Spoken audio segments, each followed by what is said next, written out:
Sweet. Thanks everybody for coming out to the Holistic Hangouts. We always kind of talk because we do post it live on Instagram, and so we will kind of repeat questions and stuff back, and that's why we do that. But we actually appreciate everyone that comes out here to this one. So then we have questions to answer, to be totally honest. And I always kind of say this, but we enjoy doing this. Information is super helpful in everybody's health journey, and everyone has their own health journey that they're on. And so I think the more information we can gather, the better. And so I'm Dr. Orie Quinn. This is Dr. Cole. Mm-hmm. And tonight our topic, we kind of went after a specific one because of different questions that came in, is going to be talking about gut health. That's where we're going to start, answering kind of a collective group of questions. And if there's any questions that arise in that process, please ask.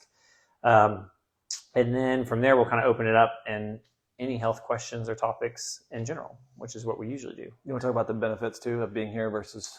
Oh yeah, so we do kind of benefits for anyone coming in. So anyone that comes in to the here in house, if they're not patients in the office, they get 10% off their first visit into the office. And any of our current clients that bring people with them, they get 10% off their next visit into the office. So kind of just a added perk of coming in and being here. Yep. Yeah.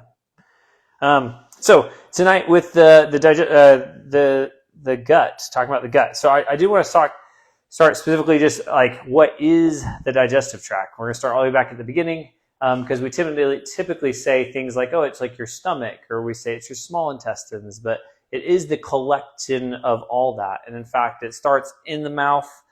Even our mouth is part of that digestive tract.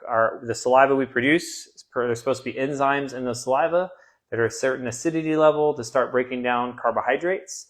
That's where the first 10 to maybe as much as 20% of carbohydrate production or breakdown happens, is in the mouth. And then you go down the esophagus to the stomach, from the stomach to the small intestines to large intestines, and then you've got the colon and rectum coming out the other side.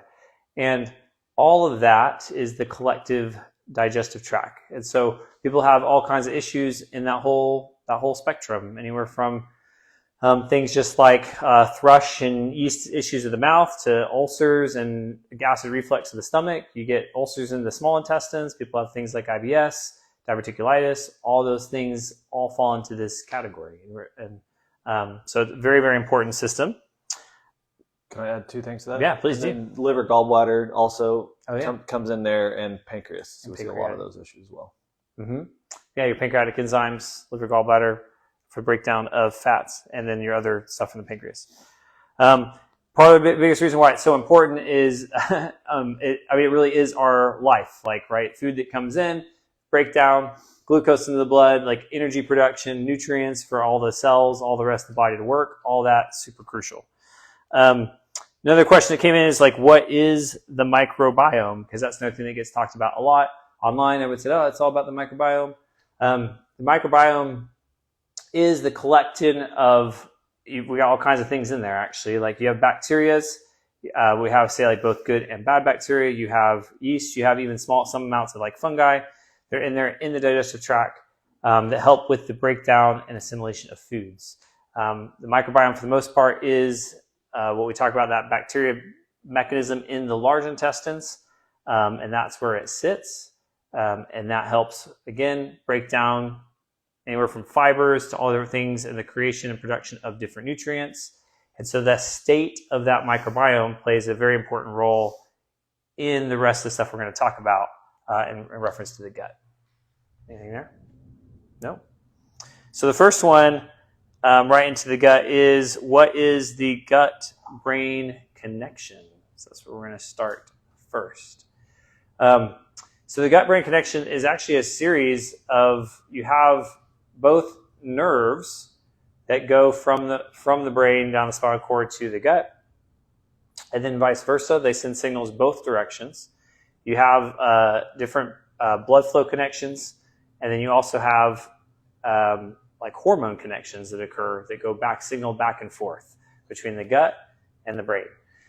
And it plays an important role because it goes both directions. So even the simple example of that, when people say butterflies in their stomach, when they feel anxious or nervous, they get the sensation of butterflies in the stomach. that's going from the brain in the sense of the awareness of you feel uncomfortable or different in that situation, and it sends a signal to the gut, and then you feel that as an actual feeling. And in fact, that's like a normal reaction. It's how the body actually gets your body in a state to be prepared for that state of nervousness or whatever it is that's happening in that moment. But that can be way too high, it can be too low, it can be diminished, and that's like an example. But then it also goes the other way, which is something we're seeing talked a lot more in literature nowadays, which is the health and state of the gut will then create signals back to the brain. So if you have inflammatory issues going on here, if you've got food sensitivities, food reactions, high histamine levels, there are things that's sending a signal to the brain to be in a state of stress and to be in a state of anxiety, because it's trying to help repair and fix this body. So it puts the body into a fight or flight state. And so both directions matter, going up and going down. And then you have other connections. Yeah, so then was that your question that you sent in? Nope. Or that just happened to be there? Okay, so we were talking about that a little bit before we started the video here, but the gut-brain connections are a really big thing. But really, when we're looking at the gut, we have to decide, is the gut the problem or is it the symptom of the problem? So what I mean by that, an example of the gut-brain health, is it your brain that's causing the problems in your gut, or is your gut causing problems in the brain with that connection going the other way?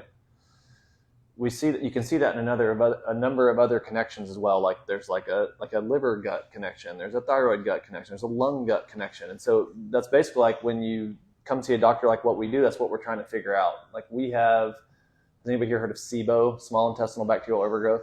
It's really common. It's not that hard to deal with as long as it's a gut problem and not a brain problem. If it's coming from your brain, it's a really hard thing to deal with. And so in that case, you have to treat the brain to make the gut get better. Or in the liver gut connection, you have to treat the liver to make the gut get better. So you can throw as much good probiotics and good food and stuff at the gut, but if you're not addressing where it's actually coming from, you may not actually fix the problem. So how do you know if the gut is causing problems with the brain, or the brain is causing the problem with the gut? So her question was, how do you know, in the gut-brain example, how do you know which one's causing the problem? Really, so we have questionnaires that help us out a lot with that. History helps a lot with that. Like if someone comes in and they're like, we're reading through their history and they're like, oh, I've had gut problems for 7 or 8 years. I always have acid reflux and I'm always bloated and, all the other gross things that can happen with gut issues. And then we look back and they're like, oh, you got in a car wreck 8 years ago. Did you hit your head? And they're like, I did. And you're like, well, okay. And then you start to investigate down that further. We have a form for that, filling out which parts of the brains may not be working, things like that. So you just kind of got to piece it together. Can that be helped? Of course. Mm-hmm. Yep. She asked, can that be helped? Yeah. So we do a little bit, some different things with the brain, but I use a lot of laser to stimulate parts of the brain, things like that. So, if you're having problems with, say, diverticulitis, how does that go back to the brain? How does that, what does it do to your mind or your brain function? So the question was, if you're having issues with diverticulitis or a specific gut issue, other things fall in that category, IBS, celiac, Crohn's, what does that specifically do to the brain? So talking about those different connection points, so like it does affect, the nerve signaling. It puts the brain more into a state of fight or flight, which produces a series of hormones that encourage more of an inflammatory presence in the brain. A important thing to note maybe is that we have different what are called barriers. The gut, we talk about this a lot in the terms of what people often say is leaky gut, but it's the barrier that's between the space that is in the digestive tract and then the blood itself. And so if this has become compromised with diverticulitis, because you get this inflammation in that inside of that tract, and it compromises that barrier, then it starts to release hormones and release chemicals into the blood that then often starts to compromise the blood-brain barrier as well. So you have multiple barriers in the body, and once they start getting compromised, you usually see a cascade that occurs. So just like there's an inflammation response that happens here, you get the same inflammation response that starts happening internally. And so people can often feel it and experience here as like bloating or phases of like constipation back to diarrhea or just this constant sense of uncomfortableness. well, that actually is happening up here too. And people just don't feel it the same way because here it feels expanded. Up here it feels more like maybe like headaches or can't think straight or like brain fog, and this difficulty in that process. And so while they, again, which way is which, with the diverticulitis, you start decreasing the proper breakdowns of foods, and you end up with issues of maybe absorption and getting proper nutrients that then the brain needs, particularly in the space of amino acids or protein structures. So that only amplifies the problem up the line with the brain. And so, part of it goes a little bit both ways, right? And so with the diverticulitis, it is trying to calm down the digestive tract. At the same time, you're trying to calm down the brain at that point. There's also some, depending on what you're looking for, there's also some types of testing you could look for to see if one was causing the other. Or there's like some trial and error things, right? Like sometimes if we're not exactly sure where constipation is coming from, for example, constipation a lot of times comes from the brain.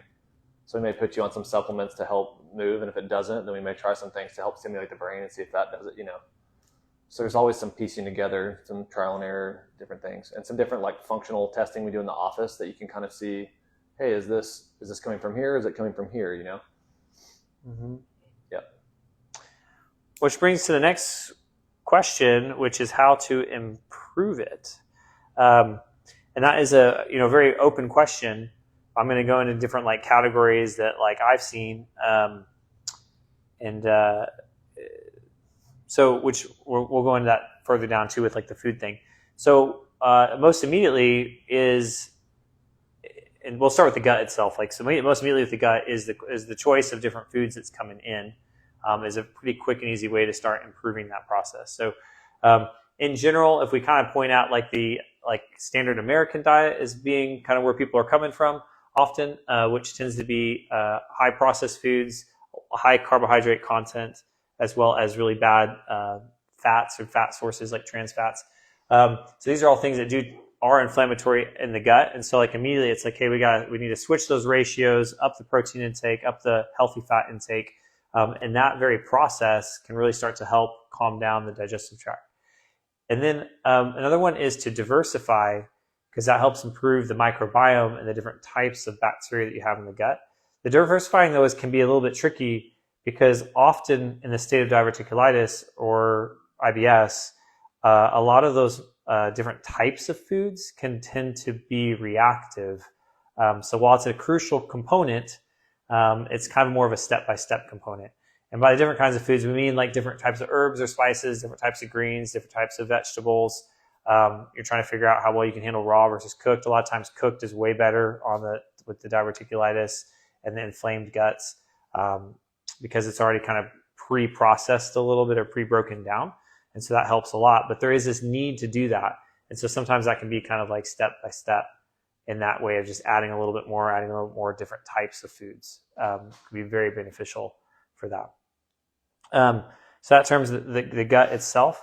So eventually, at first, it's like remove the things that would be aggravating it, bring in the good foods to help repair it, and then you can start looking at things like probiotics or proper bacteria strands once you get far enough down the road in order to do that. But there's more that can be said there in terms of improving it. One thing I talked about is where I talked about in a video that we dropped a little bit ago, or a couple of days back, about another interesting part that I don't think gets talked about enough is the space itself that exists here. In our modern era, we tend to sit a lot. We're always in chairs, we're in cars, and we don't tend to sit like this. We tend to sit more like this. And that actually closes off the space that's available here. We call it, what we call gut motility is when the intestinal tract has to contract on its own, and there's signals from the brain that tells it to do this in order to move the material through. Well, it's a lot of piping in there. You've got 22 feet of small intestines. You got 5 feet of large intestines. That's a lot in this small space. And so if this is too cramped, that does become a problem. And so opening this space up, keeping it open, but then also your own contracting and movement of this space, which would be things just like walking, as well as like certain breathing exercises, will encourage your own compression and release of that abdominal area. And that as well will help with the gut motility side. Yeah, those are kind of some of the steps. And then you can move into brain. You want to take a... I have a question. Yeah, please. Is there any connection with the way you sleep at night, the side that you sleep on, with which is better for your insides? So the question is there a connection with the side you sleep on or how you sleep at night for being improved to your insides? Or is there a problem, I mean, one way or another, or is it better one way or another? Yeah, problem one way or the other, or better one way or the other. Not that I'm aware of. I was trying, yeah. I always heard that sleeping on your left side is better for digestion, but truly what's better is sleeping on your back and not sleeping on your stomach. That's the worst one.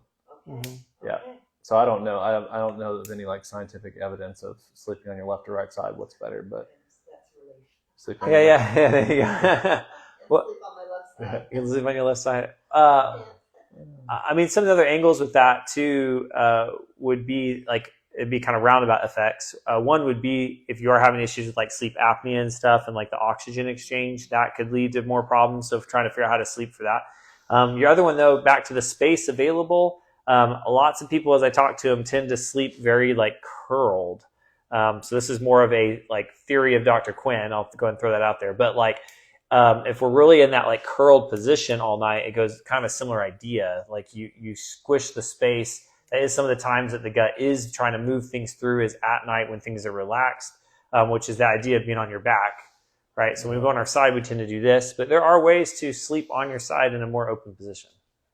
So, and just sleeping is very important in general, right? If you're not sleeping well, it's hard to heal anything, whether it's your gut or something else. So making sure you're sleeping through the night, going to bed at a good time. That's a whole nother topic. You wanted me to talk about the brain part of it? yeah. The specific question was Oh, no, just because of how to improve. how to talk improve. about So gut stuff a if little it's actually a brain instead of a gut thing. So in the office, like I said, I use a lot of laser and things to do to improve brain function. At home, simple things to do, like you got to be sleeping well, like we were just talking about.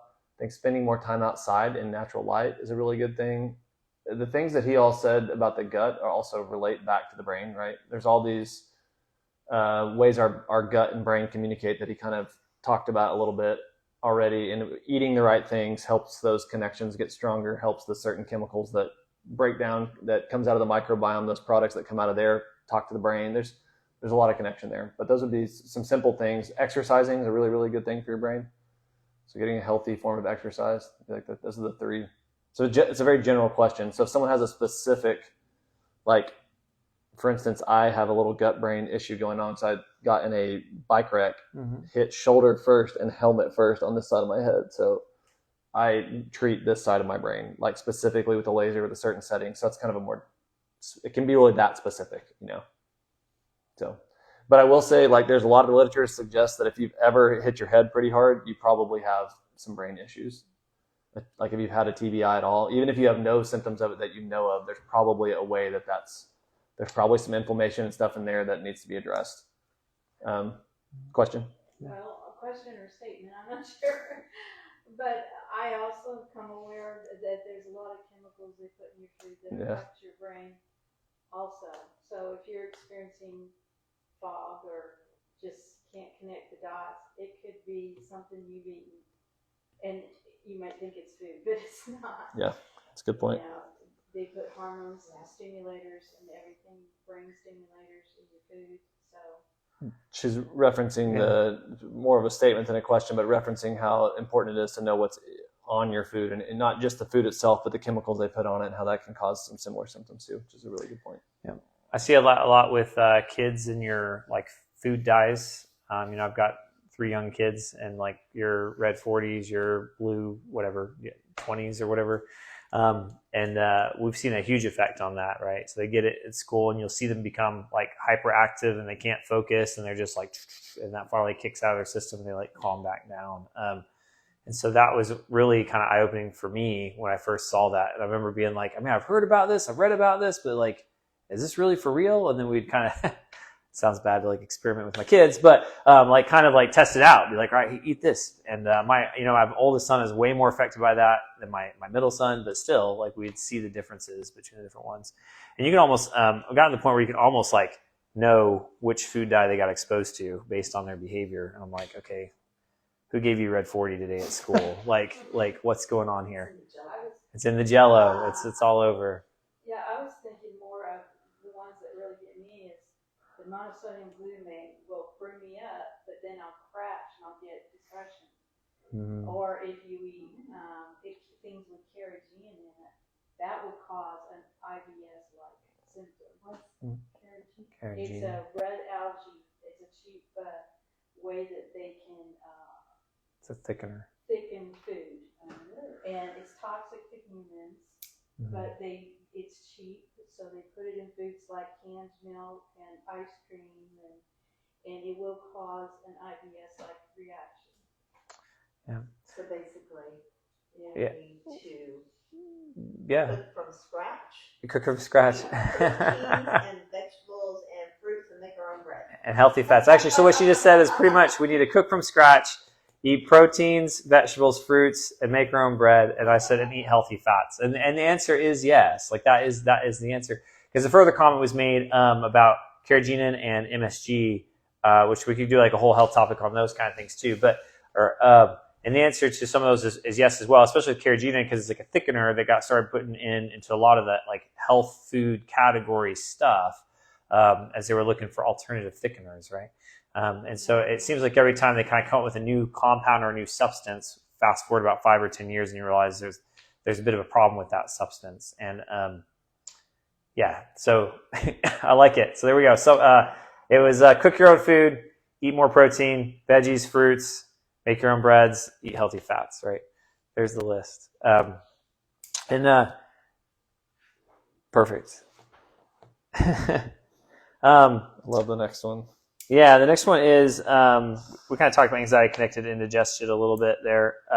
So we'll go, how common are food sensitivities? Actually, before we jump into that, I'm going to make one quick comment for the people online that are watching, because I saw when I stepped over that several people are. Our assistant, unfortunately, wasn't able to make it tonight. Something came up, so we don't have someone like tracking the online, so we wave back at all of them too. But and so, but the next one was, how common are food sensitivities? Can we touch on this one a little bit? Oh yeah, first? please do. Yeah. Another one that was asked is, how's anxiety connected to indigestion? And I'll just say that any stressful situation, or there's a big emotional connection with your stomach. You start to look at Chinese medicine, you start to look at some of the AK principles that we follow. The stomach is the mother of all emotions. Mm-hmm. And so we see so many times that people come in here that I'm trying to give them all this good, supplemental help and dietary changes, and they get the best help from their stomach when we start clearing emotions and start working on that part of it and stress. So it's pretty cool. And it's a really good question that someone asked. And a lot of people intuitively know that. Like, people ask me, like, what do you think about, I've had this since I was a kid and I had a really rough childhood. Do you think there's a connection there? And you're like, yes. Yeah. Mm-hmm. So people do intuitively know. We know it's the gut feeling, right? Like, anyway, so I thought whoever asked that online, good job. Good question. Yeah, go ahead. Yeah. So how common are food sensitivities? We'll start with that one because there's kind of a series of questions there. But how common are food sensitivities? We find them a lot. So we've talked about some other videos about, like, there is a difference between food allergy and food sensitivity. The immune system has different ways that it can react to something. So food allergy, which is the like full-blown like throat swelling kind of reaction, or anaphylactic reaction in the immune system, is what we call an IgE reaction. And so there's other forms of these Ig reactions. There's IgA, there's IgM, there's IgG. And so when it responds through other means, like an IgM reaction, IgG reaction, you tend to see a reaction, but it's not that full-blown throat swelling, that kind of thing. So for a lot of years when I work with people, they'd be like, man, I'm not allergic to anything, because they're thinking like, I never get hives, my throat doesn't swell. But it happens with these foods at lesser degrees, and often happens more locally to a particular area, at least where the reaction occurs. It can affect more than that. And so food sensitivities, we do see that a lot. And sometimes, sometimes people come in and it's like one or two. We'll have like a dairy issue or like a gluten issue. I've had people come in where it's like a whole ton. And there is a way to run this. You can run it through blood work. So there's a simple way to run this through blood work to figure it out. But usually at that point, people know, like, they'll come in telling me, like, I took out gluten, I felt better, but then I started reacting, like, then the reactions came back. So I took out dairy and I felt better, and then the reactions came back. And they're just going down this list. They're like, then I took out nightshades, and I took out nuts, and I took out, and the list goes on and on. At that point, you're having like a totally different issue. You're actually just having what's the right word for this? You can get to the point where your immune system has become like so reactive that it's not actually just a particular tolerance issue. Tolerance. Thank you. It's a tolerance issue. So it's not just like a particular food. It really starts to become all of them, or not all of them, but a lot of them. And so that's how important this can become. Some of the hardest cases I've worked with fall into that category, because you start setting off all these like autoimmune symptoms, like all these other things, and it really is coming back to the foods they're consuming, but more so the way their body's reacting to those foods. And then you'll start amplify beyond that. You'll see them starting to react to chemicals in the environment, smells, tastes, and then also things like your pesticides and that kind of stuff. So it amplifies up. And the focus is difficult because it goes back to repair and fixing. You're trying to eliminate as many of these responses as possible so that you can get into a state where you can repair and you can fix.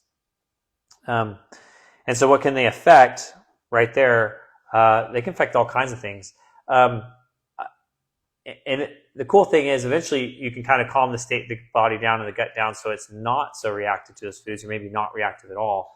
I've even seen it, and this was actually me, one of my own personal experiences, because I didn't seem to have a lot of food sensitivities. But I kept noticing, it like took me forever to piece this together, that I would get these little bouts of what I would kind of call depression. Like I'd wake up one day and my brain would just be in this like very negative space. And I'd be like, why is my brain so quick to think negative today? Like something would happen and be like, oh my gosh, like da da da, or like my kids would do something. I'd be like, why are they doing this? You know? And it finally like synced up like this time, like it was like every time I had corn, and it seems so simple, but I don't eat corn a lot, right? You have like corn chips and corn tortillas were kind of like the only time I'd ever eat corn. And so it started being like, oh my gosh. And I took it out, and I kid you not, like my crazy, like just like one-off depressed days like disappeared. And I was like, that's nuts. Like, why corn? There's all these different theories maybe on that example, but like that's an example of like what a singular food sensitivity can sometimes do. And then it can be all the way back to bloating and responses in the gut. It can be joint pains. That's something we see with nightshades a lot, just like aches and pains in the body. So, it can really affect everything. We just talked about just a general state of inflammation going up. You can cause all sorts of problems in the body. So like what he was just talking about, can swell joints, can cause rashes, there's a lot of things. And I think it's important to talk about the immune tolerance thing versus like leaky gut versus undigested food. So basically there are people that have a genetic predisposition to foods that they're just going to be allergic to, most likely, right? Like maybe there's some ways, some of the cool stuff, the alternative stuff that you can do to kind of help that. But those people are probably always going to have some sort of response to those foods. That's not most cases. Most cases are like a learned response over time, right? So either someone's not digesting their food well, or there's holes in their gut, like leaky gut is happening, or their immune system's out of balance, like the tolerance thing he's talking about. Mm-hmm. And so you can work on those things individually and clear up a lot of those things. Like the best test we run, this is kind of a segue to the next question, is a Cyrex Array 10. Test 180 foods. It's an amazing test. I've had people come back and they test for 60 of them. They're like, well, what do I eat? Mm-hmm.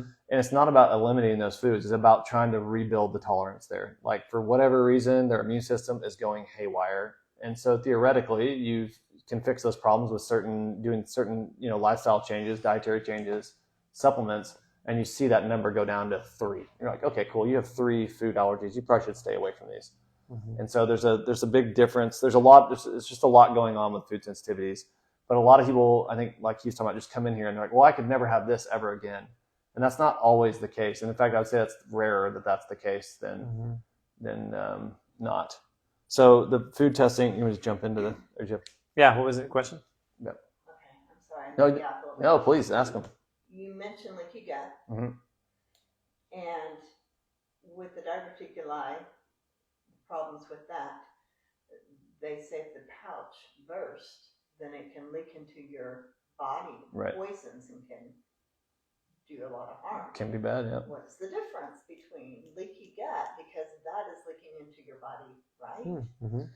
And the pouch bursting?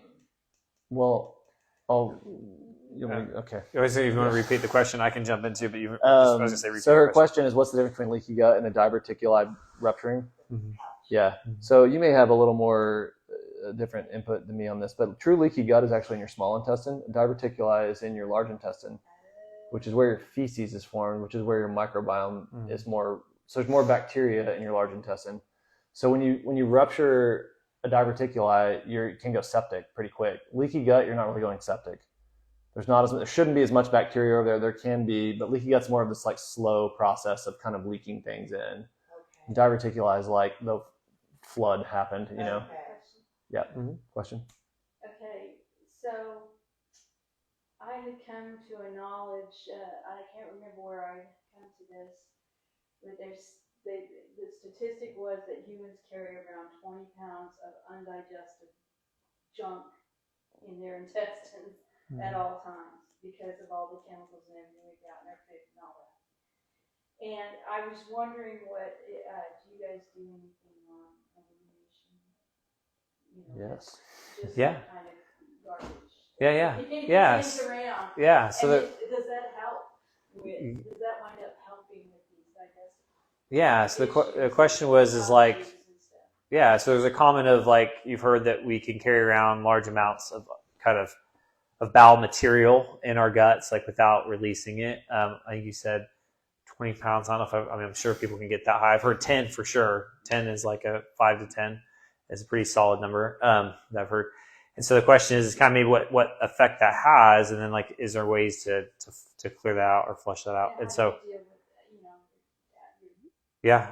So effect for sure. In fact, that's often where I think some of the sensitivities like start from, as you have these proteins. In that case, the digestive tract isn't working properly, right? So you're not getting the right digestion, the acidity levels off, different things throughout the process. So I think that's often what can set up these food sensitivities, is you have these like undigested and processed stuff just sitting in the gut.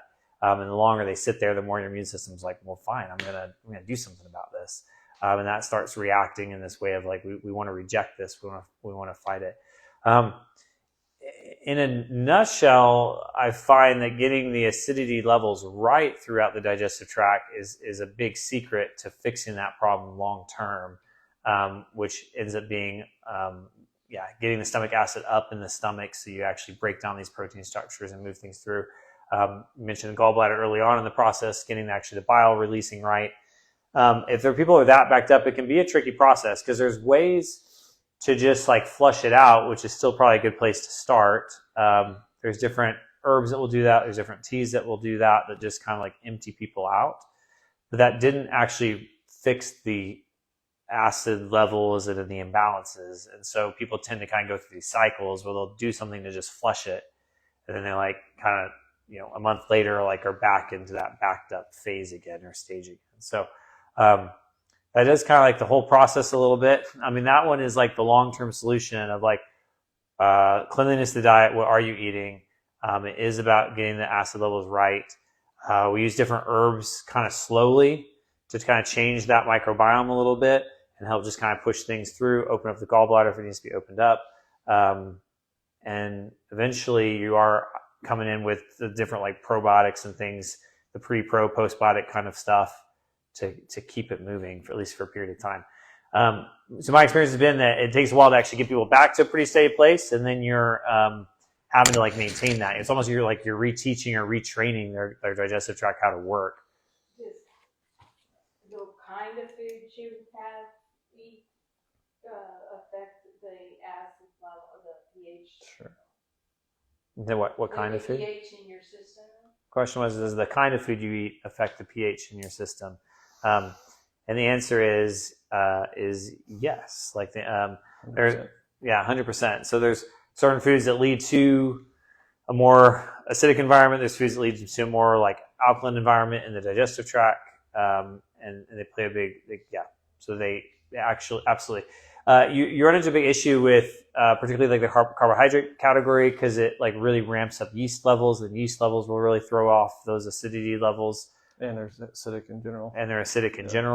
And so we talk, and the acidity levels in the digestive tract go back and forth. He made a little note here for me saying north to south, which is 100% true. So typically in that process, you have to work kind of mouth is north to south is the way you do it. And so you don't just jump in and go like, oh, let's clear the large intestines. It's like you got to make sure saliva acidity levels are right, stomach acidity levels are right, which is the stomach's very, very acidic. The small intestines bounces back up, and that's where it gets, and then the large intestines comes back down. So you have to kind of work through that process.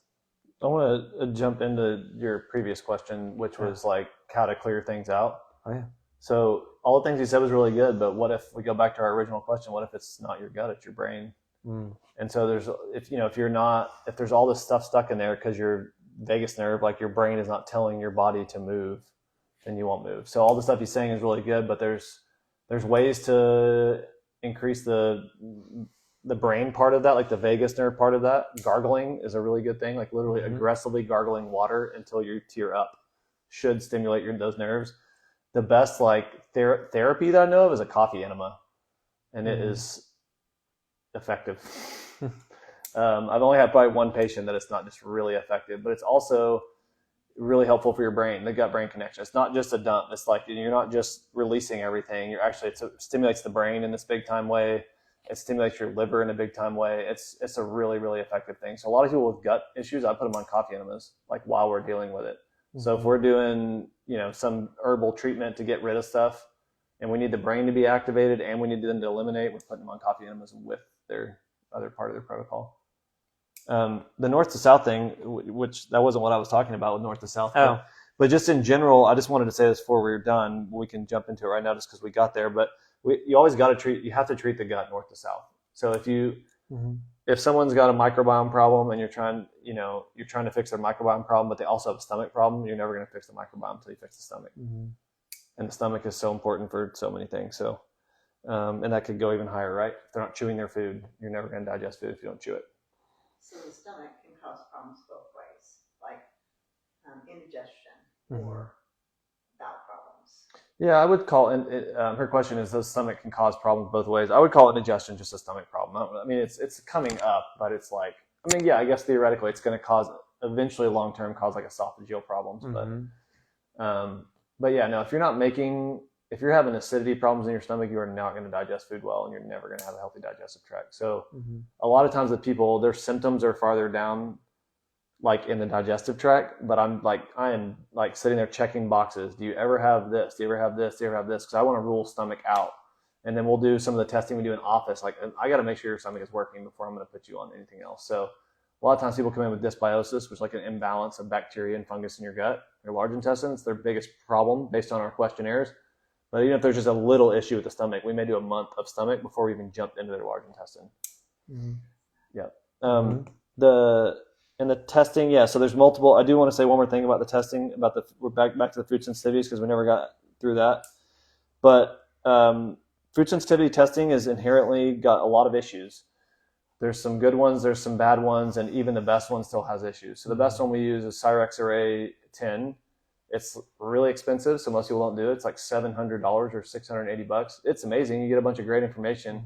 But the interesting thing about food sensitivities and food allergies is that there are people that have issues with uncooked versus cooked, or issues with foods when they're put together with other foods. Like, for instance, there are people that have no problems with gluten and wheat, although almost everybody has problems with wheat.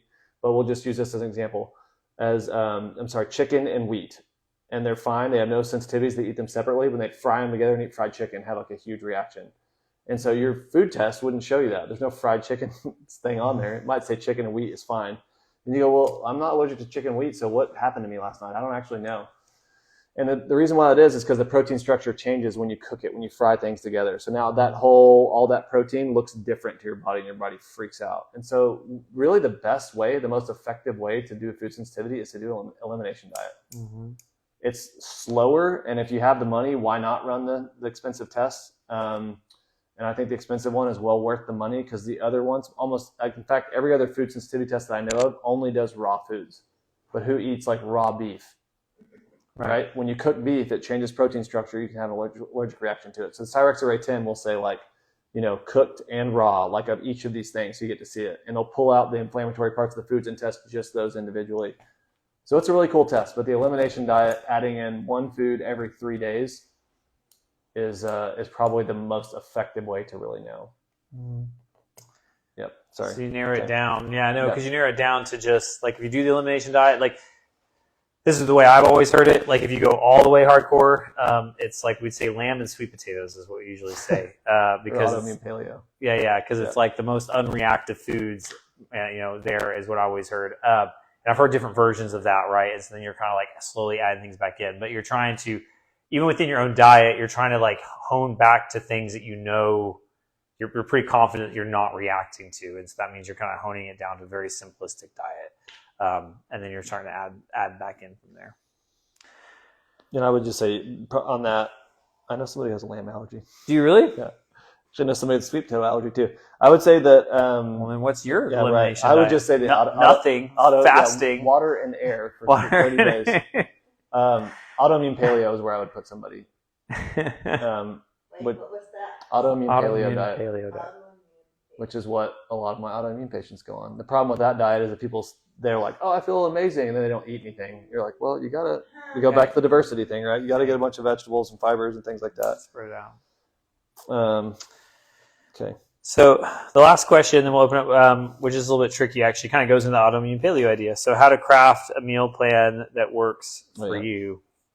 So in recent years, there have been a few different meal plans that like kind of concepts that come out. Autoimmune paleo is one. The ketogenic diet's another that's kind of very similar, where you're pretty much trying to eliminate all these like kind of known highly reactive foods, simplify it down to a core concept in order to be able to figure out what your body is reacting to.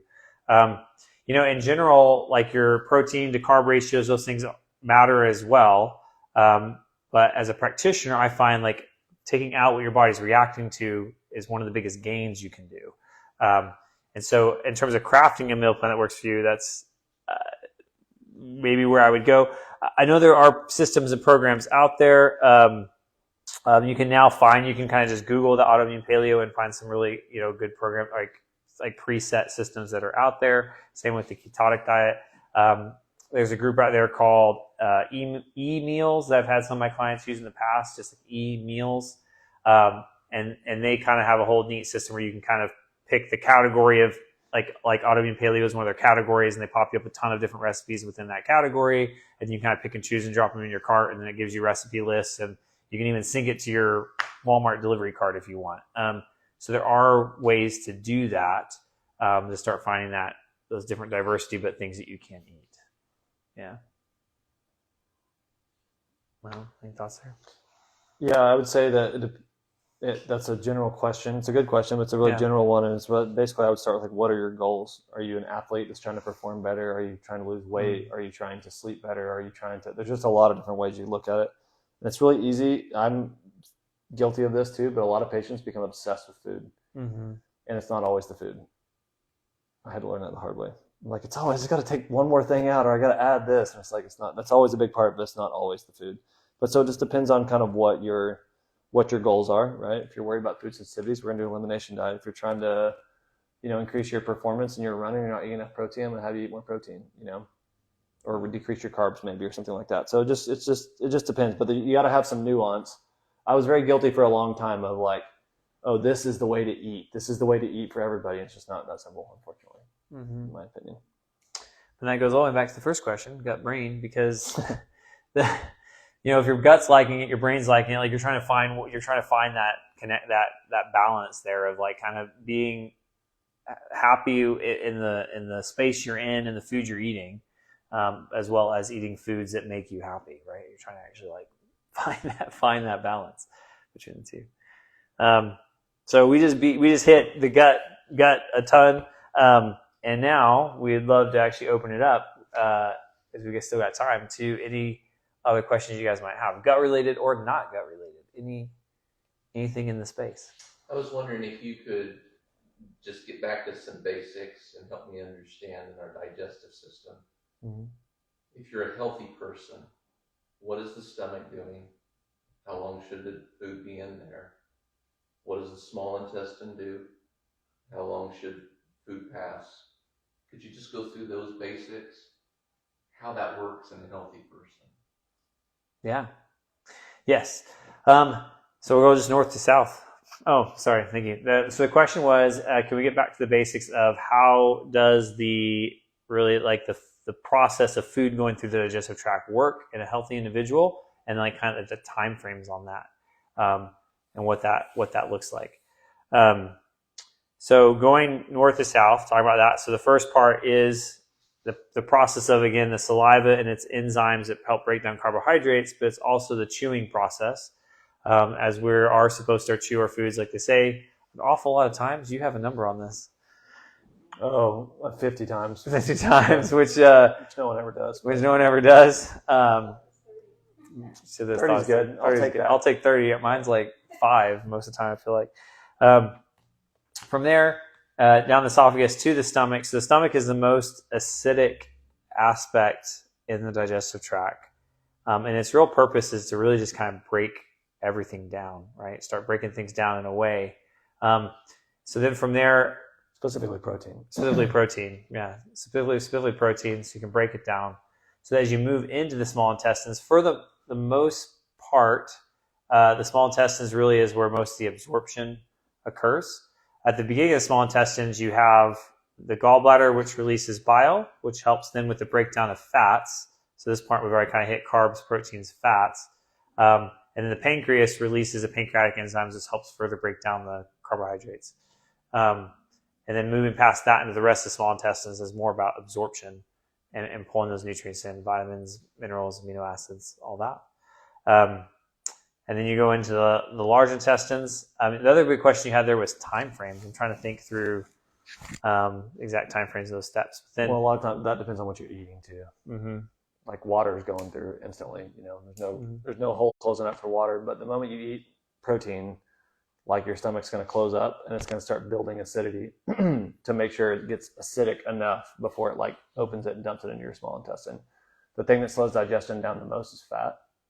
So it kind of depends. But I mean, a good rule of thumb, because I tell patients this too, don't drink water within 10 minutes of your meal before or an hour and a half after. So an hour and a half gives you enough time to get water through your stomach. To get food through your stomach. And if you're drinking water in that time frame, you're diluting your stomach acids. Your body's like trying harder to make stomach acid. Soup is fine, like wine is fine, like, milk, if you're into milk, like those things that aren't just water will make your body understand what's happening and will secrete more enzymes and acid things to deal with it. But water itself is just diluting that process.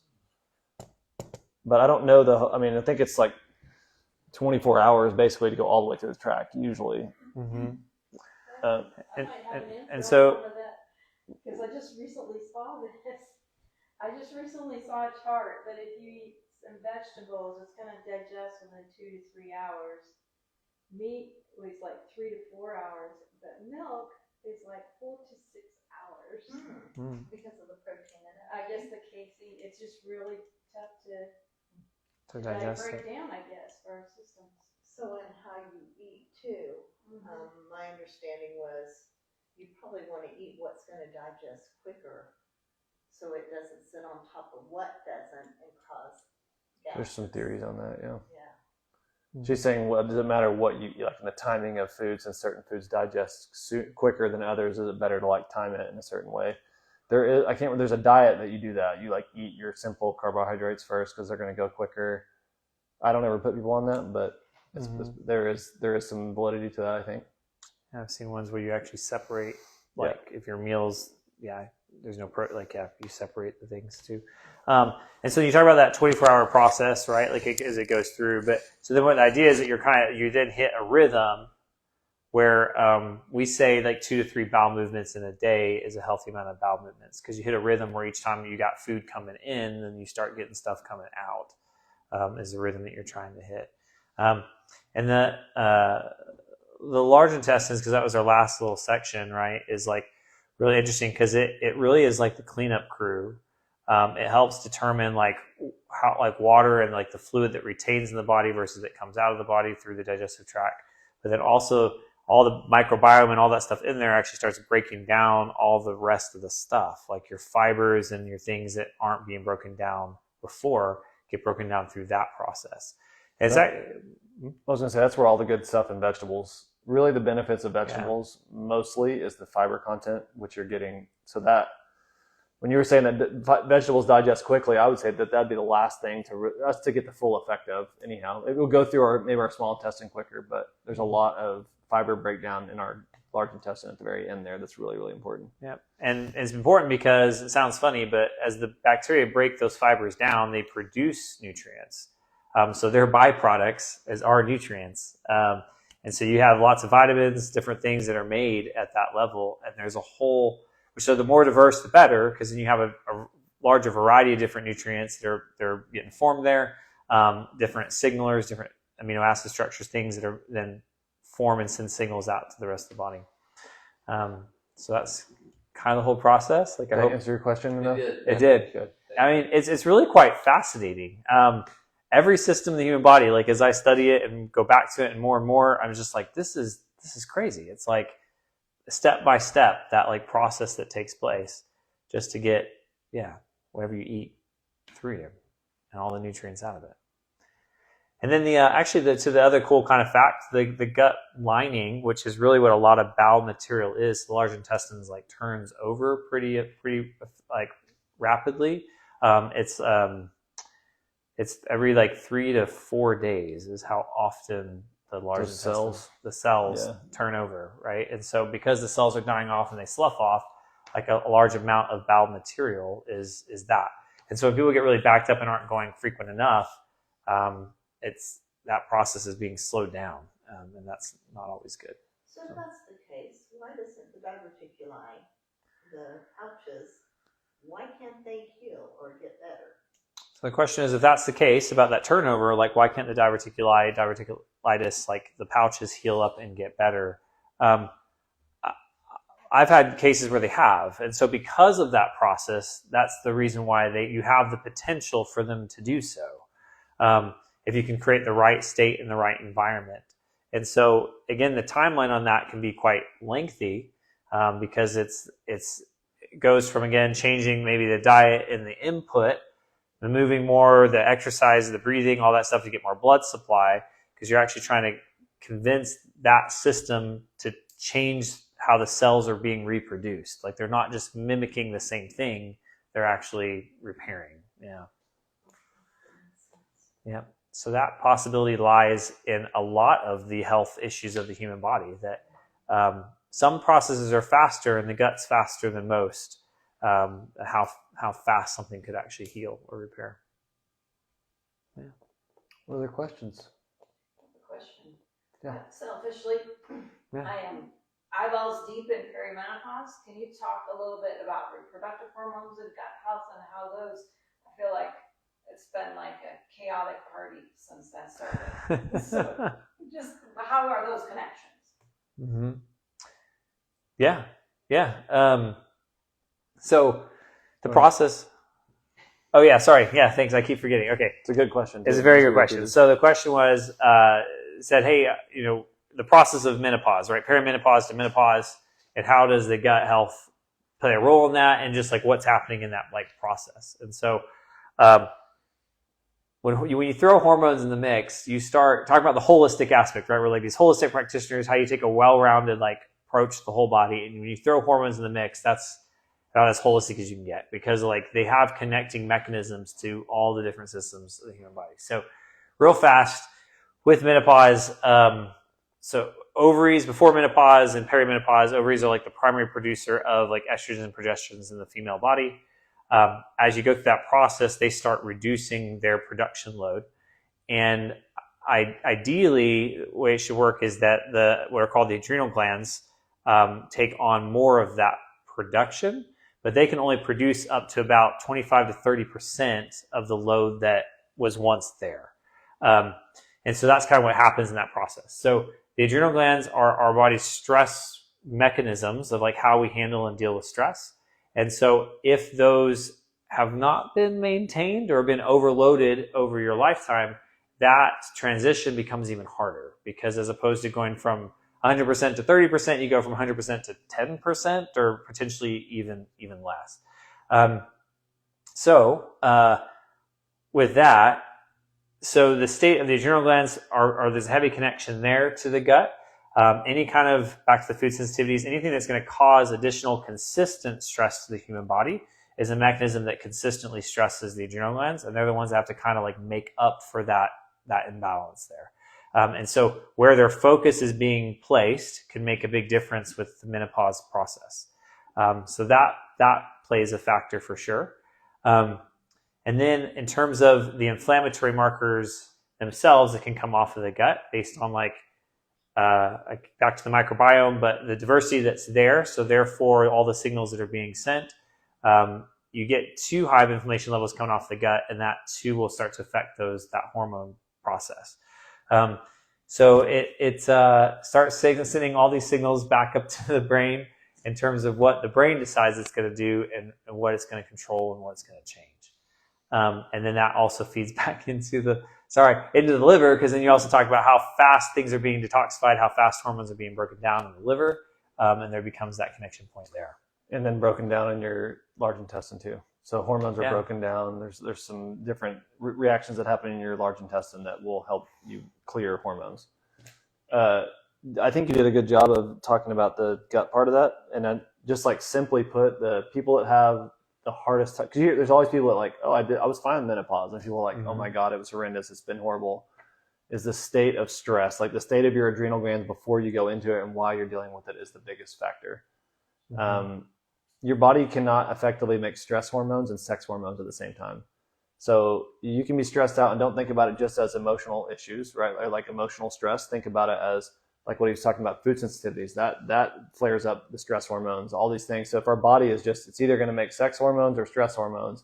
If it's just mostly going over here, we're never going to get that amount up. That 30% is the number I've heard, up to what the adrenal glands can make when it comes to sex hormones, if they're just making stress hormones all the time. And if I can use that question to lead way to back up even before perimenopause and menopause, that cascade that he just described is actually like crucial to a lot of hormone imbalances. Like, you get, individuals in their mid-20s and even, in their mid-30s or 40s and the stress of life is like kicking in and like happening, and you also see things changes in just like physique and libido, those different factors, and most of the time it's feeding into that pathway of just like the hormones just aren't there, the stress levels are high, and that has to be balanced back or changed back. So how do you guys address that in your clinic? So how do we address that one? Get you less stressed out. Vacations all around. Vacations that's right. all around. Quit your job, get rid of your husband. No, I'm just kidding. And then the finances kick in. And then so the question is like, how do we address that in our clinic? So again, back to that like holistic approach of saying, and it's interesting. My time in practice has like taught me that like, it's funny because you back up to like the basics and how often they really are the answer, and then how often we struggle to actually implement those basics like into our lives, which is the kind of holistic approach. And it often gets deemed as like, maybe alternative medicine, but the reality is it's really just like life. It's like, this is how we're all trying to figure out the balance of life, and we're all trying to figure out how to get ourselves to do the things that we actually need to do in life. And so the basics really do go back to the clean diet, talking about removing the chemicals and eating, back to her comment in the beginning of like, make your own food, eat lots of proteins, vegetables, fruits, that thing. The exercise factor to that is huge. It is the reason why, not to point to these people as like the things of health, but like how often you hear about, heads of companies and people in these different situations, how they're like avid exercisers, right? And in fact, their stress levels often push them to be extreme exercisers a lot of the times, because which makes it worse. But it is a way to kind of burn some of those hormones, get the benefit of exercise, which increase oxygen, increase blood flow, those kind of things. But that can be implemented for an average regular person. That can be implemented at a pretty easy level of 2.5 to 3 hours of consistent low intensity exercise on a weekly basis. And so those things have to be in place, like they really do. I've tried over the years, it's amazing what herbs and supplements will do. That's actually surprised me as a practitioner, because, growing up in things in life and culture, we always talk about these prescriptions and you got to just give hormones. And I've seen amazing things happen with herbs and supplements, and you get the body back in a balanced state. But if we don't get those regular things in our lives, like the moment these come out or someone stops taking their supplements is the moment their body starts like shifting back into that space. So you try to make these healthy choices and the herbs and the spices and the nutrients part of your day-to-day eating, and all of a sudden you have that core set up, and then you try to make more movement and I think breathing exercises as part of your day-to-day activities, and then you get that kind of pillar set up, and that's how you start working through it. Because we can't not be stressed like that. Just that reality doesn't exist, but we can improve our body's capacity to handle stresses. I would just say, to follow up to that, like I'm looking at where the stress is coming from in your life. There's 3 general ways that we would look at that. Is it like a mental, emotional stress? Is it physical stress, or is it chemical stress? Chemical meaning like food sensitivities or actual chemicals or something like that. And so then we just try to like, okay, if it's mental, emotional stuff, like what are you stressed out about? Well, then you have to, is it job? Is it whatever? We have our own techniques for that. Is it chemical stress? We need to remove food sensitivities. Are you a chronic cardio person where you're working out all the time and that is just blowing your stress hormones out? So just kind of like figuring out which part of those 3 things is the biggest factor, and trying to reduce it there is where I would go with that. And the structure as a practitioner, and I hope you agree with me on this, like that's another one where I've been amazed with in practice, is like helping people structurally. Like sometimes it's very obvious, like chiropractic care. Like sometimes it's really obvious, like, oh yeah, I get headaches all the time, or my back hurts all the time. Removing that pain load will like reduce people's stress levels massively. But then you can go through, which is one of the things we do, is like continue to test and assess the function of that body, that human body, and improve that. And you'll see it continue to reduce. Like it's really an amazing thing. So thanks for bringing me back to an actual clinical standpoint. There we go. Cool. Thank you guys so much. Yeah. So we hit the top of the hour, 7:00. So we'll actually like wind down there. But yeah, thanks for coming, and Any questions? join us again at the next one, 1 month from now. Yeah, you're welcome.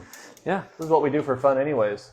And now it's not just our families that have to listen to us, Yeah. You guys want to hear it. They don't want to hear it. They're tired of it. And feel free, if you guys have more questions, you can hang around and ask them too. Everybody fill out these things? Okay. How do I actually make it?